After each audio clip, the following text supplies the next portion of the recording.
Hello, my name is Manoa Appleman, and I'm very pleased to introduce Aram Goudsouzian, who is going to talk to us tonight about his new graphic history, Man on a Mission. It's about James Meredith and his battle to integrate Ole Miss. I think that graphic history is an exciting genre to teach students in a new way about history. And this is a very important history because we are at a time when many people don't want us to teach this kind of history. So now let's learn more about it.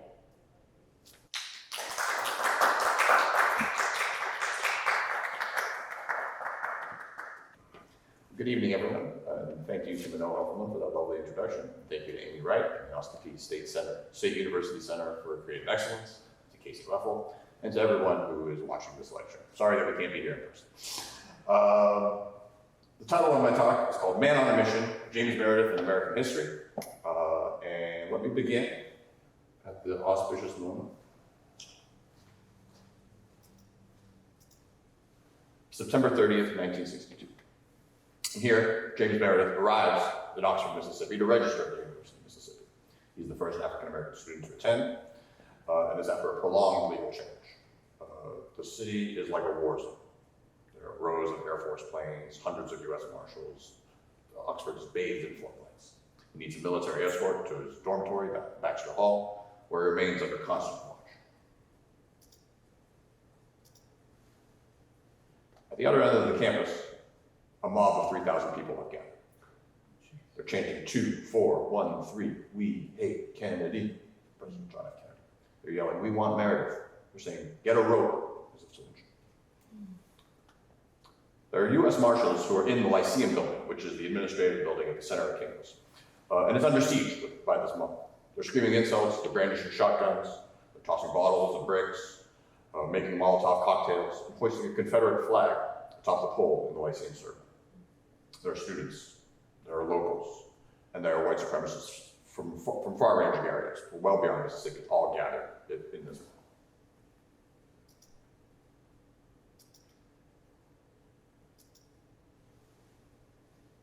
There are only about 500 US Marshals there, because the governor of Mississippi, Ross Barnett, had promised that there would be order, that there wouldn't be any this kind of violence, and the US Marshals also agreed not to come with rifles. They didn't want to show sort of too much federal power in terms of ushering Meredith along. So the Marshals are relying on tear gas and clubs. As a result, 160 of them end up wounded, 28 by gunfire, others by makeshift missiles, gas inhalation. 2 innocent bystanders died. One is a guy who was watching a jukebox repairman who was hit by a stray bullet, and the other is a French journalist who died under very mysterious circumstances that remain unsolved. Meredith woke up the next morning and peered out of his window at Baxter Hall. The campus looked like a war zone. Wafts of tear gas still hung in the air. He wasn't pleased, of course, but he also recognized this was a moment that he had initiated, what he referred to as a supreme test of the Union. You can see here in this slide how we tried to depict it in our graphic history. Man on a Mission.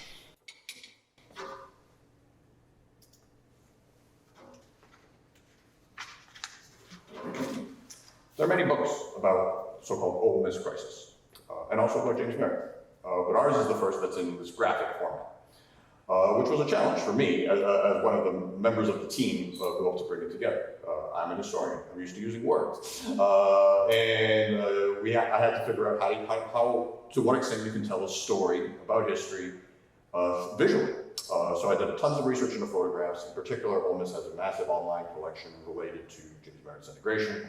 And we use these as kind of departures for the panels that were illustrated by Bill Murray, a veteran illustrator. One of my collaborators on the book, he has for years and years contributed to a number of black newspapers, the Pittsburgh Courier, the New York Amsterdam News, Jet, Ebony, as well as mainstream papers like USA Today. And over time, we developed I figured out what Bill was good at, and he was really good at taking these photographs and using them as departure points. And so we developed a style as we went along. But we also had to figure out how to tell a story for younger readers, right? This is a book that we wanted to be able to reach anyone who's interested in the story of James Meredith, but particularly those in high school, middle school, even younger. In fact, my children, one is 9, one is 11, and the 9-year-old gave it a good review. He said it was good. But there were all sorts of challenges associated with it. Questions of language among them. We did as much as we could. We used James Meredith's own words, and particularly from his original memoir published in 1966, 3 Years in Mississippi. And at that time, the word Negro was commonly used. And so we had to figure out how to use Negro without it coming across as anachronistic to our modern readers. And so we decided to finally only use it in the quotations rather than in the larger story that Meredith is narrating. We also had to figure out how to deal with the N-word itself. We thought that if we didn't make reference to it, then we were going to be minimizing the violent racial hatred that Meredith faced consistently throughout his ordeal. On the other hand, we didn't want to create trauma for our readers. So our ultimate decision on that was to use N ***** R as a way to convey the idea without having to hit you directly. It's a book that also contains discussion questions at the end for students or for just people to talk about. And there's a bibliographic essay at the end for historians who are more interested in sort of the larger structure that we try to come to through the story. In putting the book together, it was essential that we had Mr. Meredith's cooperation. It only went forward because we had his support and because he was an enthusiastic backer. He wanted his story told for the next generation, and he was particularly concerned that young people, especially in Mississippi, were forgetting him. He's now 89 years old. He remains an active person around Jackson, Mississippi.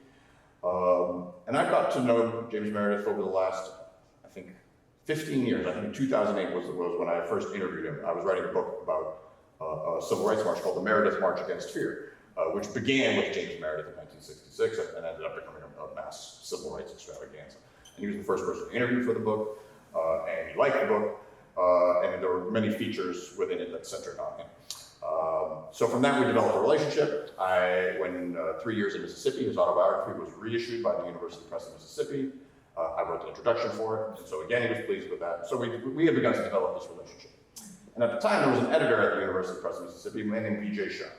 And Bizot was the one who he was interested in graphic novels and graphic histories, and he was the one who pitched the idea both to me and to Mr. Meredith, and got us on board. So Bizot was an integral member of the team throughout the process. He served as our editor, sort of a communicator, and this happened even after he ended up leaving his position at the University Press of Mississippi. He's now an independent editor, but he stayed with us in this process. And so it was a long ordeal. We did it. It was a COVID project. It really started to get underway in the winter of 2020. So it was mostly done via email, lots of outlines of the book going back and forth, and then I would write scripts for the book for each page and give the photographs to Bill. But it was often an arduous process. We were 3 very different people with 3 very different styles, and so sometimes we would get angry at each other. Sometimes we would have these moments where we stopped communicating. It was a good lesson in sometimes finding out ways to work with people who aren't your natural partners, so to speak. In other collaborations that I'd had. Like for instance, I co-edited a book with my close friend Charles McKinney about Memphis' African American struggle. That was easy. We got along well from the beginning. We'd been friends already. There was nothing that was going to get in the way of that. We worked well together and always have. This was a different kind of collaboration, but the end reward was very sweet because we came out of it, like we climbed a mountain, and sort of at the end of the COVID ordeal as well. So it's been a rewarding structure in that. Here you see a picture of me and Mr. Meredith at the Mississippi Book Fair soon after the book came out, and he came and attended, and he was, as you might imagine, he was a big hit there. But he continues to help promote our book, which has been really nice to see. It's significant to tell James Meredith's story because he's emerging as a national icon in 1962 in the midst of this crisis. He gets profiled by reporters from Time and Newsweek and the New York Times, and what they find is this very sort of sober, man with close-cropped hair and a pencil-thin mustache, clad in a neat blue suit, toting a briefcase, braving these mobs of hostile students, braving these questions about his academic performance, about how he tolerates this entire experience. He really gets upheld as this icon for his quiet courage. Here's a guy who's starting to upend the racial order in Mississippi, but he's doing it through almost a very traditional value system. He emphasizes themes like education and self-discipline and personal responsibility as he goes out throughout his ordeal. And so these descriptions, are really significant in helping to sort of pinpoint the historical importance of James Meredith, particularly in the midst of this crisis, with his singular will, with his courage. He ends up propelling this crisis that ultimately attacks the foundation of Jim Crow in Mississippi, right, the most racially volatile state in the Union. On the other hand, Meredith is a more complicated figure than that. He doesn't fit neatly into our box of what we think of as a civil rights icon or a civil rights hero. In many ways, he's an iconoclast and resistant to any particular label. We can say he's a radical because he's seeking to destroy an entire system, the system of white supremacy. And that's true from the era of Jim Crow to the era of Black Lives Matter in his life. But he's also in many ways a conservative. He adheres to very traditional ideas about manhood, about militarism, about independence, about self-reliance. He's a civil rights icon. He's also a critic, at times, of racial integration, a critic of nonviolent strategies as pursued by Martin Luther King and others. But he also has no connection to the Black Power movement, which is also a critique of those ideas. He could be a mystic, an eccentric. He could sometimes prone to outlandishly ambitious statements. But at the same time, he embodies a particular self-reliance and independence. To understand Meredith, you almost have to truly take him on his own terms, to wrestle with his contradictions, to see him as a human being, to avoid applying him just to our own particular political uses. And if you do this, studying James Meredith can kind of serve as a more nuanced understanding of the larger Black freedom struggle, and really of the larger patterns in American history. The clues for Meredith's own principles lie in his background. He was born in 1933 in the Hill Country, Mississippi, in a town called Kosciuszko. He's the oldest child of Cap and Roxy Meredith. His father, Cap, owned an 84-acre farm and was a registered voter, both of which were quite unusual in Mississippi in the era of Jim Crow. As James later said, "My father was the first member of his family ever to own a piece of land. In his house, I learned the true meaning of life. Here I learned that death was to be preferred to indignity." So from his youth, his core values, his father shaped his sort of model of manhood. He saw land as a means of independence. He emphasized dignity, frugality, education. It's kind of a vision of self-reliance, in some ways an essentially conservative value. At the same time, he harbored a very strong belief that he owned a special destiny, that he was something unique. He recalled his father telling him, quote, "We are the chosen family. It is your duty and responsibility to lead our people to their place in the world." In his book, 3 Years in Mississippi, he often referred to what he called his divine responsibility, that he had a God-ordained mission to destroy Mississippi's racial system.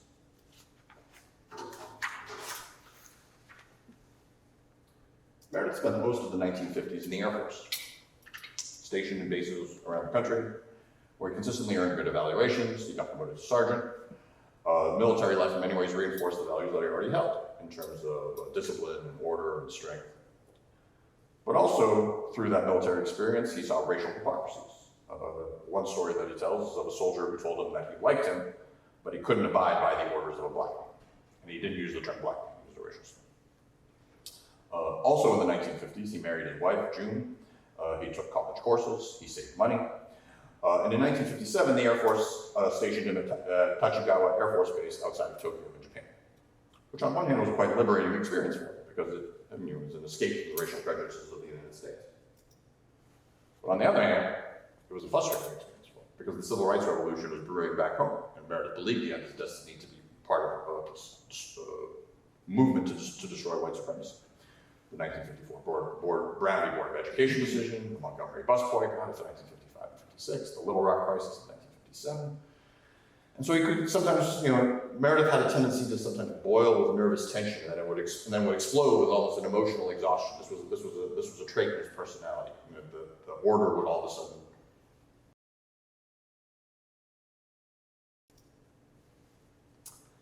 received an honorable discharge, and he returned to Mississippi in 1960 after a decade away. He enrolled at Jackson State University, and he's already quite close to graduation. He earned enough credits during his military service to be close to graduation at this point. In the James H. Meredith papers at the University of Mississippi, you can find in there an essay that he once wrote at Jackson State for a philosophy course called What I Believe.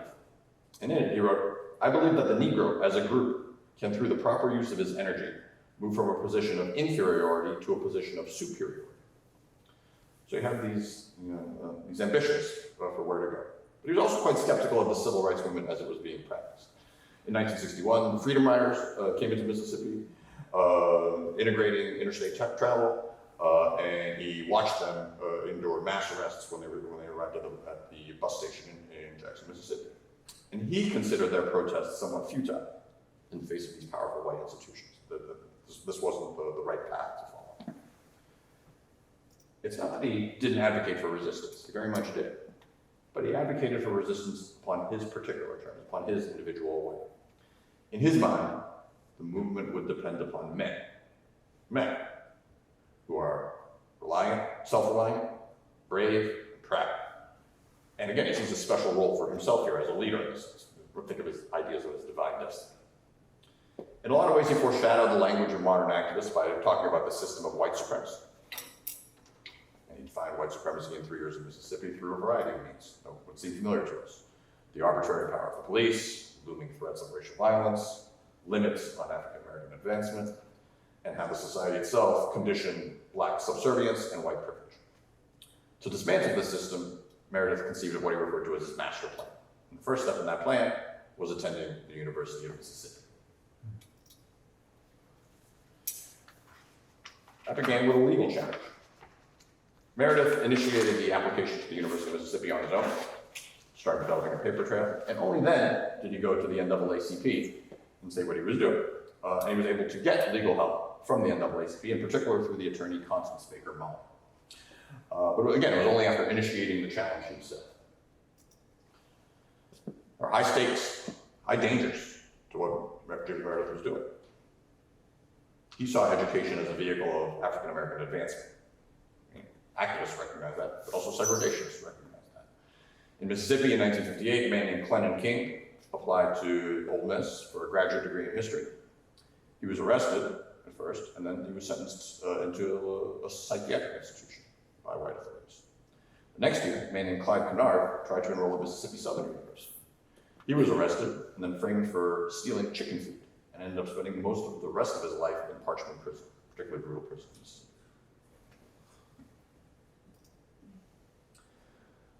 Meredith's trial, after he was rejected from the university, started in June of 1961. He was grilled in his depositions, accused of being a tool of the NAACP, accused of being mentally unbalanced. He lost his initial case in U.S. District Court in February of 1962, but then was overturned in June of 1962 by the U.S. Appeals Court. But throughout this process, Meredith felt enormous stress.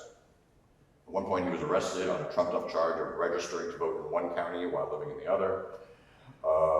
He also had the credits by this time to graduate from Jackson State University if he so chose. He had a young child, was married. He said we should, at one point he pitched to the NAACP that he should abandon this legal challenge and should instead apply for graduate school, the law school at the university. But he was dissuaded from doing this by Constance Baker Motley because they were so far along his legal path at the time.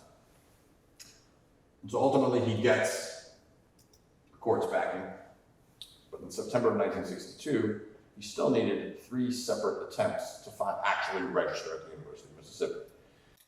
One time, when he arrived at Oxford at the main campus, he was turned away by the Lieutenant Governor, Paul Johnson, who was serving as the acting registrar of the university. Another time, he tried to register at the Federal Building in Jackson, and again, a mob awaited, and this time Governor Ross Barnett was there, serving as the acting registrar, and rejected him.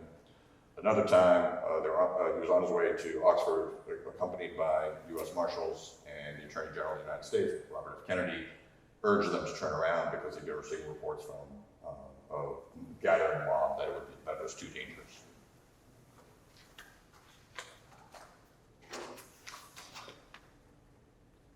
The governor, Ross Barnett, really stokes the whole culture of violence. The University of Mississippi, or Ole Miss as it was known, served as this historic bastion of white power, white privilege.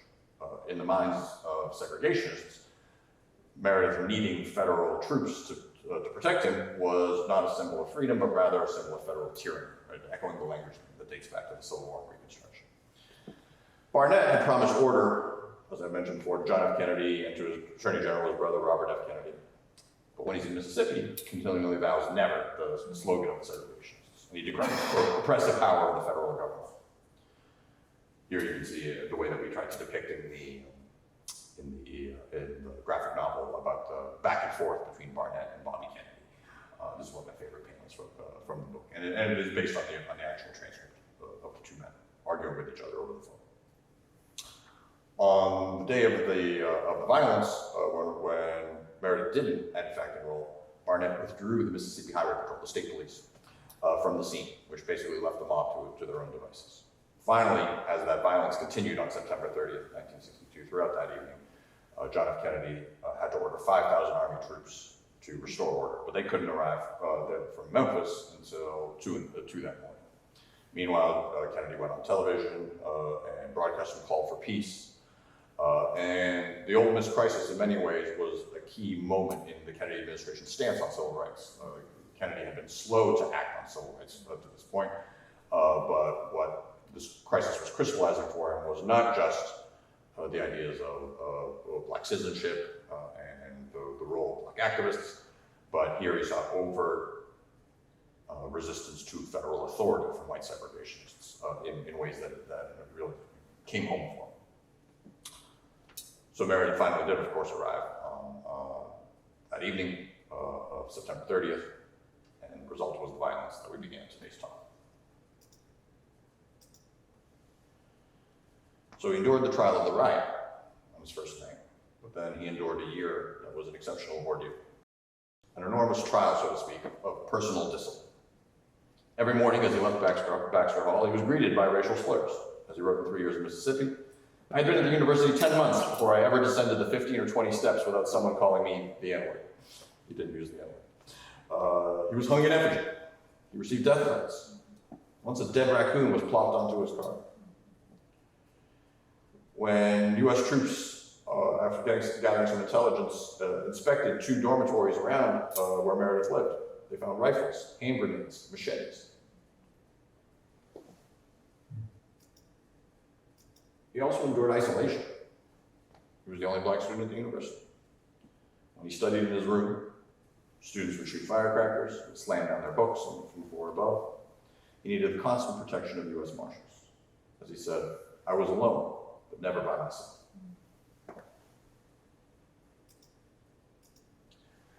At the same time, Meredith insisted on injecting his voice into the larger national conversation. He didn't just want to be a symbol. So for instance, when he noticed that black troops were being excluded from duty at Ole Miss, who were just basically doing garbage duty, he spoke out so that they would play more active roles, and it ended up having a positive effect. And then, in between his 2 terms, in January of 1963, he threatened to quit the university. He demanded better conditions for his next semester. And this led to many people around the country urging him to stay, suggesting his larger responsibility. And ultimately, he gave a press conference in Jackson with the NAACP activist Medgar Evers by his side, in which he did agree to stay at the university. But he did it in a very sort of unique way that kind of speaks to James Meredith's singular personality. He first says, quote, "The Negro should not return to the University of Mississippi. The prospects for him are too unpromising. However, I've decided that I, J.H. Meredith, will register for the 2nd semester at the University of Mississippi." In his somewhat strange way, he was underlining his independence, his sense of personhood, and he was doing so on his own terms. And Meredith, of course, was no ordinary student. He was a figure of international political significance. He was a bullseye for racist violence. He was under constant protection from federal authorities. Once he played the campus golf course with a history professor named James Silver. When he did so, a military helicopter had to hover overhead, and soldiers had to surround the course. While he was a student, he appeared on Meet the Press. He befriended celebrities such as Dick Gregory and Sammy Davis Jr. James Baldwin visited him twice in January of 1963.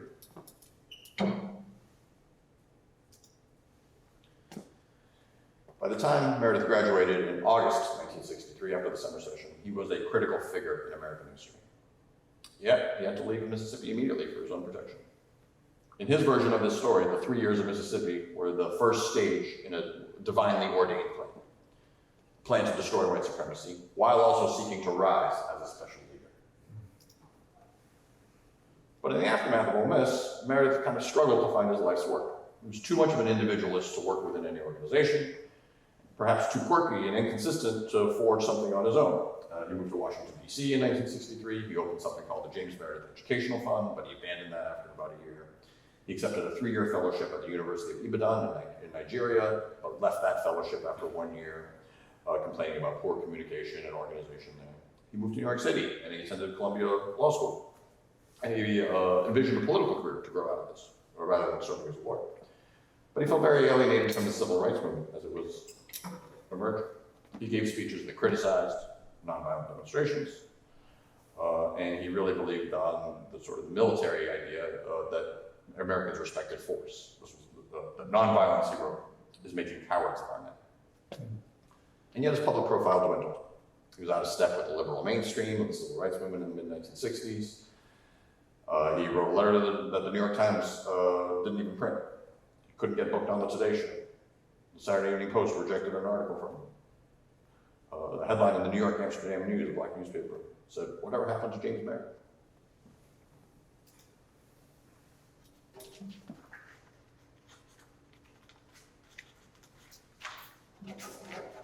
Meredith restored himself to prominence in June of 1966. On the late afternoon of that June 6th, just south of Hernando, Mississippi, James Meredith was walking down Highway 51. It was the second day of his planned trip, a walk from Memphis to Jackson, Mississippi, about 220 miles, with two aims. First, quote, to challenge that all-pervasive fear that dominates the day-to-day life of the Negro in the United States, especially in the South and particularly in Mississippi. Second, he said, to encourage the 450,000 unregistered Negroes in Mississippi to go to the polls and register. This is a year after the passage of the Voting Rights Act. You're just starting to see an uptick in the number of black registrants. So Meredith is trying to, James Meredith, the most hated black man in Mississippi among many whites, can walk down a highway in Mississippi. It will encourage others to go and register to vote. He had a third unstated goal as well. He wanted to build a political base for a political career in Mississippi, and he thought that if by doing this walk, he would meet people, he would raise his profile, he would connect with local leaders, and he would start to build a political machine. He envisioned running for lieutenant governor or governor in '68. But in the midst of this walk on his second day, he was passing down a gently dripping stretch of road, and then he heard her shout from the gully, "James Meredith, James Meredith!" And a white man in the gully raised a rifle and shot him. He critically wounded Meredith with 3 different rounds of shot. It was birdshot that he used, the kind of scanners. And he had it lodged into his head and his back and his neck and his leg. He survived the attack. And the immediate newspaper coverage splashed this photograph across the front page of every major newspaper in America. Liberals used it as evidence of the continued need for civil rights legislation. In fact, there was a civil rights bill in 1966 that was bent before Congress. And they said that we should pass it based on the sacrifice by James Meredith. But Meredith continued to project a voice based on his own independence and manhood. And he regretted, for instance, not having a gun with him when he was walking. He says, the guy who shot him, he says, he shot me like I was a goddamn rat. He allowed the march to continue in his name. When he began, it was more or less the march of an independent figure. But once he was shot, all the major civil rights organizations and activists from around the country came to Mississippi to continue the march. And that included Martin Luther King and the Southern Christian Leadership Conference. It included the Congress of Racial Equality, led by a man named Floyd McKissick. And it includes Stokely Carmichael and the Student Nonviolent Coordinating Committee, the most militant and most radical of the civil rights organizations. And Stokely Carmichael was the new chairman of SNCC. And the march becomes most famous for Carmichael unveiling the slogan, Black Power, in June of 1966. It becomes sort of the watchword for the new phase of the Black Freedom Movement. But it's also called the Meredith March, or the Meredith March Against Fear. It was carried on in James Meredith's name. And he allowed it to continue, even if he didn't necessarily agree with what the march had become. In his mind, the march was supposed to be a group of independent men carrying on, self-reliant, not imposing on local communities, no women and children. In the end, it became a mass march of thousands upon thousands of people that involved women and children and men, both blacks and whites, people from around the country. 4,000 people registered to vote in the midst of the march as it went along. And of course, was most famous for this institution, for the beginnings of the slogan of Black Power. Meredith recovered enough from his wounds to return to Mississippi for the march's final days. In the final rally at the state capitol in Jackson, it was, of course, James Meredith who won the biggest cheers. And so he was very much vaulted back into prominence in June of 1966. Now the Saturday Evening Post printed his article, which was called "My Mississippi is Everywhere."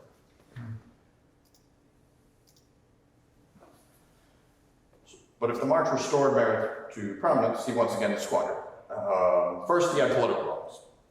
In March of 1967, he decided to run for the congressional seat in New York, occupied by Adam Clayton Powell, a very popular 12-term Democratic congressman from New York City, who was then suffering from a political exile due to his political opinions,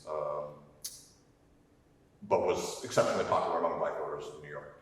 He was a Democrat, but Meredith ran as a Republican to oppose him, but ended up withdrawing from the race due to so much public pressure. He weirdly endorsed his former foe, Governor Ross Barnett, in the Mississippi gubernatorial race of 1968. Even Barnett thought this was some kind of plot against him. In the 1970s, Meredith returned to Mississippi and ran himself for various offices as a Republican, as a Democrat, and as an independent, but he never won. He was always sort of a haphazard campaign. Along with his sort of political problems were also business failures. He had investments in a construction company and a jewelry store that crashed. He bought an apartment building in the Bronx, but spent 2 days in jail after accusations that he was harassing his tenants. He moved back to Jackson in the 1970s. He sold Amway products. He opened a small nightclub. He declared bankruptcy. He even started his own church called the Reunification Church in Brigade, but it had no property and held no services.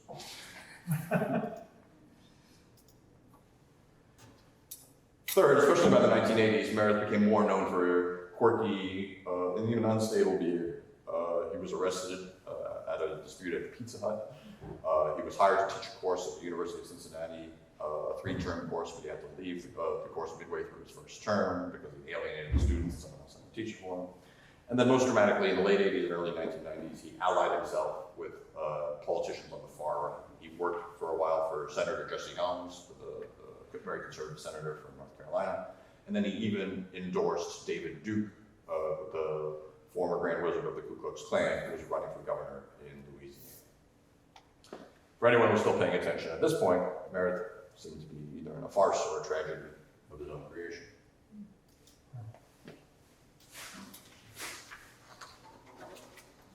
In the 90s, Meredith moved back to Mississippi again and kind of settled into his life's final act.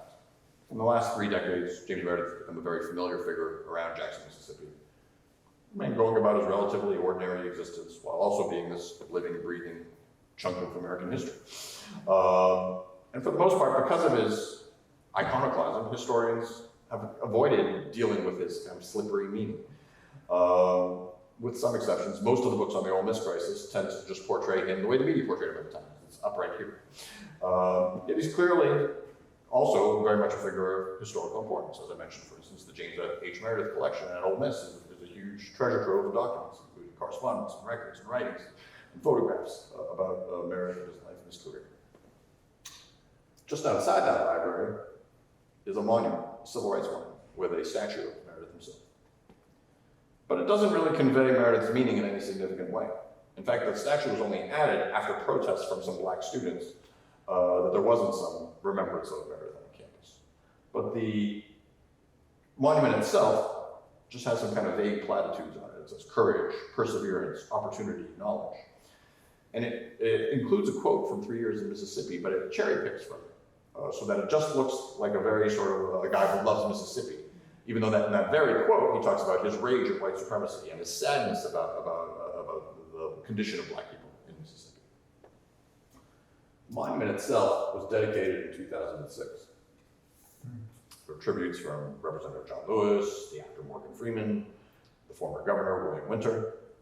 Meredith was there, but he was not invited to speak, just to give you a sense of how unpredictable he could be. Later, Meredith said that he wanted the statue destroyed. He said that this monument kind of ignored the violence and the fear that are shaping white power in Mississippi, and it also associates him with the civil rights movement, when in fact he saw himself as kind of a critic of the civil rights movement. Still, though, that statue was a reminder of his iron will. Right? Despite the violent and legal forces of racism, both of which he had to deal with, he persevered. Maybe some evidence of this is that in 2014, there were 2 Ole Miss students who left a Confederate battle flag and draped a noose around his neck as a symbol of white resistance to Meredith. So he remains the symbol of black resistance to white supremacy. To this day, James Meredith continues to insist upon his individuality. He still combines what we might think of as conservative social values with his very radical desire to remake American society. In the summer of 2020, after the shocking murder by a policeman, Meredith proclaimed, quote, "I am George Floyd." In that summer of protests, he aligned himself with the Black Lives Matter movement. As he wrote, quote, "I am filled with both joy and hope. White supremacy may be the most evil beast that's ever stalked the halls of history. And today, it may finally be mortally wounded."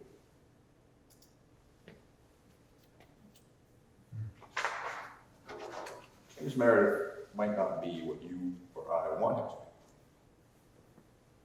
He's not a liberal icon in the mold of a John Lewis. He's neither a traditional conservative nor a populist one. But he isn't someone that we can just dismiss either. We owe it to him to consider him on his own terms. We owe it to the larger study of the African American experience. It's important for us to realize that the struggle for black freedom traveled along many different paths. Sometimes they intersected. In his own particular way, Meredith forged his own path. He's never given up the fight. James Meredith is still a man on a mission. Thank you. This would usually be the time when we field questions from the audience. Since this has turned into a virtual lecture, please feel free to email me. I will leave my contact information with your friends at APSU, and I'm happy to answer any kinds of questions I can about James Meredith or about the process of making the graphic history.